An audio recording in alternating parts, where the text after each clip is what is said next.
So my name is Moshel Onam, a member of the Ngomongo Ministers. I've been with this group, I think, since its inception. That was in 2021. But prior to that, we were the Ngomongo AY, Ngomongo Youth, under the Ngomongo SDA Church. And it's been quite a journey, right from the youth, going into the inception of the group, and to the point that we are in right now.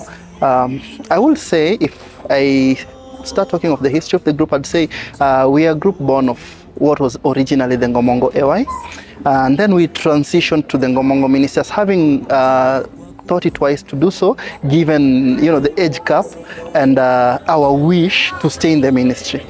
For us, the transition into Ngomongo Ministers was meant to just ensure that we are kept into the ministry, that we keep on doing what we love, but at the same time commit to soul winning and just taking the gospel out there in fulfillment of his commission as given in Matthew. When you talk of impacts in my life, I'd go on and on and on. I mean, it's a whole journey, and to me, my being here today and the support the group has given me is a testament of God's greatness.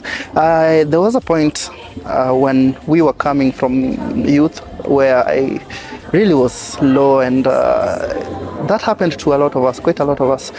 Personally, I ended up even staying away from the team and walking away. So when we come and say we want to minister, it's not just something we want to do for the shows, but something we want to do out of what has happened. So just going back to the period when I left and was no longer active in the group, this team actually did come and reach out. And I remember specifically it was the present director, Eric Omondi, who contacted me one Saturday in the afternoon. Of course, one would have expected I would have been in church, but I wasn't. So he reached out and they came, and really I was in a tight spot. I cannot go into the details of it because, we'd stay here for quite long. But from the talk and the support that they showed, I came back, and now the testament bit of it that comes to surface when I talk of the period is when I thought I was going away and trying to make ends meet for myself, trying to sort out my life and be stable, things were actually worse, because when they came and reached out and they came back, the me who thought I didn't have time and staying away will earn me more time to do my works and get an income, actually realized that what I needed was just to relax at the feet of Jesus and things would work out.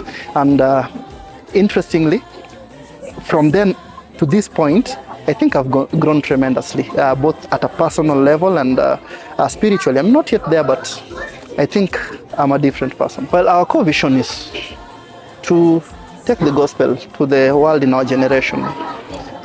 Go out there and just sound the alarm and bring people to the fold. It's our core mission. But realistically, for us to do that, we must be somewhere. So in 5 years, I see a self-sustaining group, a group that will be able to not only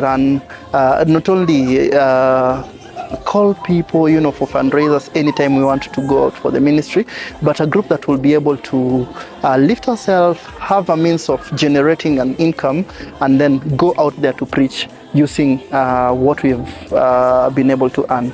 Because we're talking about a self-sustaining ministry. Paul was a tent maker.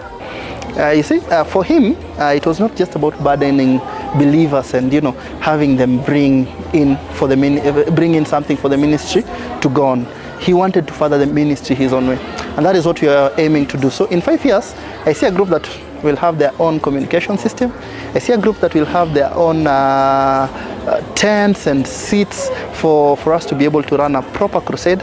I see a group that will have a catering team, because we are looking at means of generating income for us to be able to grow our ministry. We are looking at means of generating income for us to be able to even support those of us who might not be, endowed financially.